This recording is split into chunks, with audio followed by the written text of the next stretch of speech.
Dans l'immobilier, il y a l'argent. L'immobilier donne beaucoup d'argent aux gens aux États-Unis. Sometimes we have to make fun when we are doing. Go ahead, please. Merci beaucoup, coach Raphaël. Bonjour à tous. Bonjour. Ici, c'est le Congo.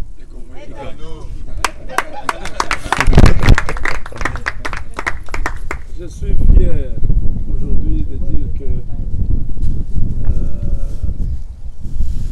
les Congolais ne sont pas les Congolais qu'on avait pensé qui ne font rien, qui ne croient pas, qui ne se font pas confiance. Aujourd'hui, j'ai l'émotion, je manque de mots pour exprimer ce que je suis en train de vivre. Courage. Parce que quand j'ai rencontré cet homme,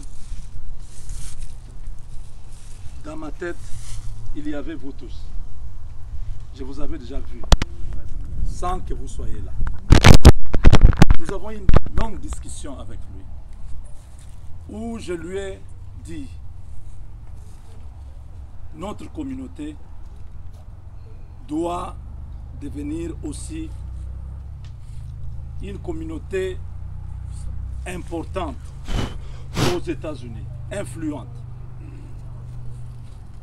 Qu'est-ce que la communauté indienne fait aux États-Unis pour devenir si puissant? Vous avez tous les hôtels, c'est eux. Vous avez tous les gas stations, c'est eux. Vous avez tous, c'est eux. Ils ont deux mains. Il est là. Il va partager avec vous quelques mots. J'ai rencontré toutes ces personnes qui ont un esprit aiguisé, qui voient des choses claires dans leur esprit, qui ne sont pas trop dans la confusion. Quand vous êtes là, si je fais comme ça, est-ce que je peux voir là-bas? Non. Mais quand je fais comme ça, est-ce que je peux voir là-bas? Oui. Donc, je suis en train d'élever toute une communauté à une autre dimension. Pour que nous ne puissions pas continuer à croire qu'il n'y a que les autres qui peuvent être millionnaires. Arrivez-vous ici, dans 3-4 ans, il y aura des millionnaires. Amen. Amen. Et pour rencontrer l'idée du chef de l'État congolais, qui a dit qu'il faut que les Congolais deviennent des millionnaires. Amen. Aux États-Unis, nous serons des millionnaires. Amen. Parce que parmi nous, il y en a qui ont 4-5 terrains ici. Il y en a 10 ici. Et si je demandais à Francine de faire une recherche rapide pour le même code postal qu'on appelle ici zip code, les terrains que vous avez achetés à 50 000 il y a 2-3 mois, ce terrain coûte 250 000 ici, en face de nous là, à côté de nous, à gauche, à droite, ici. 250 000 $. Nous avons voulu vendre à 50 000. Peut-être le coach n'a pas mentionné. Ce n'est pas pour faire les bénéfices. Nous avons voulu aider notre communauté. Merci. Les bénéfices, on devait vendre à 100 000 ou à 150 000. Je l'ai convaincu, j'ai dit, coach, nous devons aider notre communauté. Ceux qui sont venus avant, dans d'autres communautés, ils ont aidé ceux qui sont venus après. Mais nous, on a eu la malchance. Les gens qui sont venus avant ici, ils ont découvert des choses. Ils n'ont pas voulu que les autres soient au courant. Ils ont gardé ça pour eux-mêmes. Comme ça, vous savez qu'il n'y a que lui qui est riche, il n'y a que lui qui a beaucoup d'argent. Vous pouvez de temps en temps les demander, quand vous avez des problèmes de loyer, vous allez lui demander 300 $. Il est content que lui seul ait la richesse. Or, la richesse, c'est un état d'esprit. Si l'homme est affranchi spirituellement, les choses deviennent faciles. Vous avez cru en moi par ma caméra et mon micro. Parmi vous, je peux dire 90% des personnes qui sont ici ne m'ont jamais vu physiquement. Maman qui est ici est venue de Kentucky. Maman me dit, chaque fois que je parlais Les gens se moquaient au travail. Ils disaient, ah, toi tu suis celui-là. Il a une femme mexicaine. Ah bon? Depuis quand j'ai une femme? Tu vois, ce monsieur-là vous parle comme des pères et des mères. Lui-même a une femme étrangère. Il ne faut pas suivre à la télé, là, il parle beaucoup, c'est un gars qui parle beaucoup. Il n'y a rien, vous allez regretter votre argent. Maman est venue. Maman est allée jusqu'à mon bureau pour voir que je ne suis pas quelqu'un qui est juste devant une caméra et un micro. Avec sa fille, ils sont venus dans mon bureau. Vous les avez vus hier. C'était pour confirmer. Comment nous pouvons être des leaders? Comment nous pouvons chercher les biens des autres si nous-mêmes ne sommes pas en conformité avec notre conscience? Ça, c'est les États-Unis. Ici, on ne vend pas un terrain à 5 personnes au même moment. Ça ne se fait jamais. Je dis, je répète, aux États-Unis, si j'ai vendu à Francine le terrain, je ne vends pas le même terrain à Raphaël ou à Déborah. Ça ne se fait pas. C'est chez nous où il y a cette mentalité. Mais les gens ont transposé la mentalité congolaise ici. Ils ont dit, ah, je pense, c'est africain, hein? Ah, merci quand même. Je pensais qu'il n'y a qu'au Congo où il y a... Même, je ne savais pas. Donc, ici, la légalité passe avant tout. Même là où vous devez mettre votre voiture, vous devez être sûr que c'est un endroit qui est permis à mettre la voiture. Parce que sinon, 2 secondes, vous trouvez que la voiture est partie. Vous appelez la police, on vous dit oui, oui, oui. L'endroit là n'était pas permis. Oui, oui. Si pour la voiture on peut faire ça, comment on peut s'hasarder avec une opération de beaucoup de millions? Ça, c'est une opération de 60 millions à long terme qui va jusqu'à 1 milliard de dollars. Ce n'est pas une petite affaire. Parce que si vous prenez les 300 hectares qui sont ici, vous multipliez par 300 000 ou 400 000 le terrain dans 5 ans que vous allez vendre ici, c'est combien? C'est un grand business. Mes frères, je suis très content. Je suis très content, fier de dire que j'ai aidé quelqu'un dans ma vie. J'ai aidé quelqu'un dans ma vie.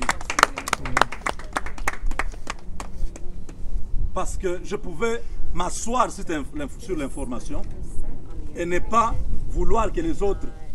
Moi-même, j'ai pris 10 terrains ici. Je devais m'arrêter là. Oui, caché. Je devais prendre beaucoup. Celui qui a dit non, non, non. On laisse aux autres hein, qu'ils prennent aussi. Parce que je suis moi-même investisseur. J'ai dit moi-même, je prends. Donc, nous avons commencé cette phase. On a voulu que vous puissiez venir. On n'était pas obligé de faire ça. Nous avons fait ça pour les incrédules. Pour que les gens qui ne croient pas, qu'ils voient que, oh, il y a des gens qui ont eu des visas au Congo. Les gens ne croyaient même pas. On leur a dit non. Ce n'est pas une histoire où on s'arrange, une mafia, tout ça. Non, non. C'est réel. Vous allez à la cité de Forni, vous allez voir votre nom là-bas. Vous allez voir, toutes les informations sont là. C'est comme ça que Raphaël est allé à Kinshasa, parler avec le chargé d'affaires pour lui expliquer, voilà, vous avez besoin que les Congolais investissent aux États-Unis. Vous êtes ici, vous représentez les États-Unis. Voilà, il y a des gens qui veulent investir aux États-Unis. Certains vont construire des maisons et aider-nous à faciliter. Ce n'est pas garanti, mais ça dépend. Chaque dossier est traité différemment. Donc aujourd'hui, comme je ne peux pas prendre beaucoup de temps, j'aimerais vous dire seulement merci de tout cœur parce que vous nous avez honorés. Je vois mon ami Jojo qui m'appelle 10 fois par jour. Il m'a posé toutes sortes de questions. Mais aujourd'hui, je peux les voir en face. Je suis très content. Beaucoup d'entre vous, on a parlé au téléphone. Et aujourd'hui, je suis content de vous voir physiquement. Nous n'allons pas rester ici. On va terminer ici. On va continuer la journée avec notre master coach qui va nous aider. On s'appelle coach parce que c'est un grand enseignant. Beaucoup l'ont connu comme enseignant. Il enseigne le leadership, le développement personnel, tout ça. J'aimerais même que vous puissiez entrer dans cette école. C'est là où nous tous nous avons appris. Il y a 2 ans que je l'ai rencontré, ma vie a shift à 360 degrés. Un autre témoin. Il est là, il est venu du Congo. Oui, un autre témoin. Nous avons presque commencé, j'ai commencé légèrement avant vous. Et aujourd'hui, je ne peux pas dire ce que j'ai. Mais Dieu est en train de nous aider, on est en train d'aller très loin. Et j'aimerais que nous tous, nous puissions aller comme ça. Les business dans lesquels vous êtes entrés, c'est un business qui a beaucoup de millions. Aux États-Unis, celui qui a l'argent, c'est celui qui a la terre. Ah, c'est partout. Hein? Donc, si vous êtes propriétaire aux États-Unis, c'est que vous êtes bien parti. Pour l'instant, on aura à parler individuellement. Je ne peux pas garder, on m'a donné 5 minutes, je crois que je suis journaliste, je suis déjà au-delà. 10 minutes déjà. Comprenez mon émotion. Merci. Salut la famille, je m'appelle El Kabia, je suis ici avec Papa Mubenga. Beaucoup de gens, vous connaissez qui il est. J'aurais quelques questions. Je suis surpris, pas seulement parce que vous êtes une personnalité connue à la communauté, mais ce que vous avez fait pour notre communauté, moi personnellement je me dis, un jour je peux aussi devenir comme vous. Et la question que je vais vous poser, pourquoi vous êtes motivé pour faire ça? Parce que vous avez dit auparavant il n'y avait pas les gens qui les faisaient. Et maintenant vous venez, vous faites ça, pourquoi? Je l'ai fait par amour de mon peuple. J'aimerais que tous ceux qui sont aux États-Unis deviennent des responsables, des propriétaires, qu'ils fassent l'argent, parce que dans l'immobilier, il y a l'argent. L'immobilier donne beaucoup d'argent aux gens aux États-Unis. Et notre population n'était pas au courant de ce genre de choses. Les gens pensaient qu'acheter un terrain aux États-Unis, c'est impossible. Il faut être millionnaire, il faut... Même quand vous allez à la banque pour chercher qu'on puisse vous acheter un terrain, c'est très compliqué. Mais j'ai trouvé ce groupe d'amis, des Indiens, des Américains, tout ça, nous nous sommes mis ensemble, on a mis l'argent ensemble. On a dit, bon, on achète des terrains et au même petit rien, on permet aux gens d'avoir des terrains. Maintenant, nous avons toute une communauté qui est à nous. Il y a des gens qui ont acheté beaucoup de terrains ici, qui vont revendre, qui vont faire beaucoup d'argent. C'est cette idée-là qui m'a poussé à partager cette information avec d'autres personnes, parce que ça se faisait déjà dans d'autres communautés. Vous avez vu l'Indien là. Oui. Ce sont des milliardaires, ces gens-là sont des gens très puissants. Mais avec notre présence à leur côté, ils ont cru en nous, ils ont dit bon, ça va, nous allons faire la même chose pour votre communauté. Je fais aussi des vidéos sur YouTube, on va s'échanger après. Ce que j'ai remarqué ici, nous les Congolais, on n'aime pas s'entraider, on n'aime pas partager des informations.